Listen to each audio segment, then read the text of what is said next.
Bonjour, comment va votre corps aujourd'hui? J'ai envie de vous parler de l'humiliation émotionnelle. C'est quelque chose qu'on vit au quotidien dans notre société qui n'a aucune éducation autour des émotions et des relations. C'est tellement quelque chose qu'on a l'habitude qu'on ne se rend pas compte qu'on vit ça au quotidien. Même sans les mots, je peux vous dire. Qu'est-ce que l'humiliation émotionnelle? Donc, je ne sais pas si c'est un terme scientifique, je vais dire ça comme ça. C'est un mot qui est sorti lorsque moi j'observais une blessure en moi et que j'ai pu observer cette situation que je vais vous expliquer, qui est le fait que les personnes, lorsque vous allez exprimer une émotion, que ce soit physiquement, verbalement, vont vous repousser, vous juger. Voilà. Ah, mais mets-toi pas dans cet état. Ou quand vous dites ce que vous ressentez, ah, mais ne le prends pas pour toi.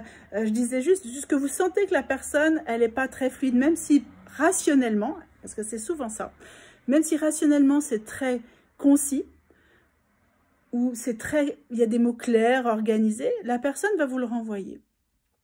C'est aussi les personnes qui disent « Ah, mais t'en fais trop, c'est bon, tu te prends la tête pour rien ».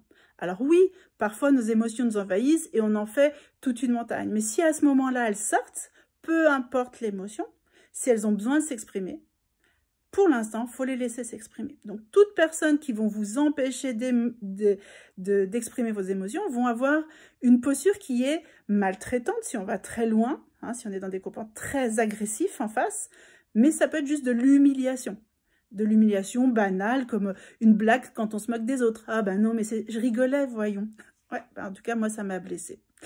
Donc vraiment, cette notion d'humiliation, je trouve qu'elle est importante. Dans les relations, elle est très très forte.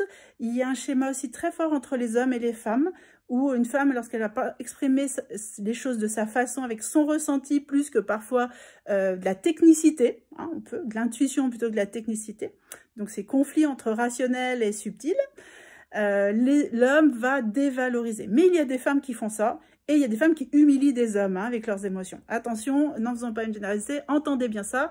Moi, j'ai des personnes qui se sentent humiliées, qui sont des hommes, par leurs compagnes, par les gens au travail, parce qu'ils vont apporter une autre façon d'aborder leurs émotions. Et quand on fait un chemin personnel ou qu'on s'intéresse à la communication non violente, tout le monde des émotions, vous allez être confronté à ça. Mais dans le quotidien, c'est très fort. Ah, mais pleure pas chez les enfants. C'est ah, pleure pas, allez, arrête, tu vas pas pleurer pour ça. Ah, mais c'est rien, tu t'es pas fait mal. Voilà, donc tout ce qui va dénigrer est une forme d'humiliation. Et après, il y a toute une échelle qui va jusqu'à la violence, quand il y a des vrais jugements qui viennent derrière, quand on vient imposer aux autres son regard, alors que l'autre est juste en état de vulnérabilité, parce qu'exprimer ses émotions, sachez que pour le cerveau, c'est un danger, donc il a besoin de sécurité.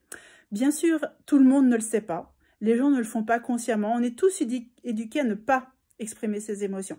Voilà, il y a quelque chose de faible avec les émotions. Mais en fait, c'est une erreur. Les émotions, c'est ce qui nous rend plus humains, c'est ce qui nous rend créatifs, c'est ce qui nous permet d'évoluer. Autrement, on vivrait comme au Moyen-Âge ou peut-être encore dans les grottes. Voilà. Nos ressentis, hein, alors je dis émotions, mais ressentis, c'est ce qui nous permet de survivre aussi. Alors aujourd'hui, on est une société où on a basculé dans le trop d'instinct de survie parce que tout est une attaque. Sachez qu'une personne qui ne vous fait pas un sourire dans la rue, pour votre cerveau, c'est une attaque.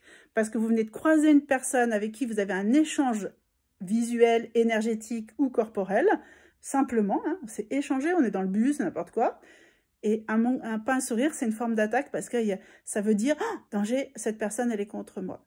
C'est très archaïque là, mais sachez que c'est perpétuellement ça que votre cerveau ressent. C'est pour ça qu'on est agacé par les gens qui ne disent pas bonjour. C'est pour ça qu'on est agacé par les personnes qui ne nous sourient pas. C'est pour ça que moi, je suis agacée par les gens qui me regardent et qui me font même pas un sourire. Parce qu'un pas bonjour, je peux encore comprendre. Mais moi, je n'ai jamais compris comment ça se fait qu'on peut croiser une personne dans la rue, qu'elle nous regarde dans les yeux. C'est un truc, pour moi, c'est une autre planète. Mais je ne juge pas, je sais pourquoi, je sais ce qu'il y a.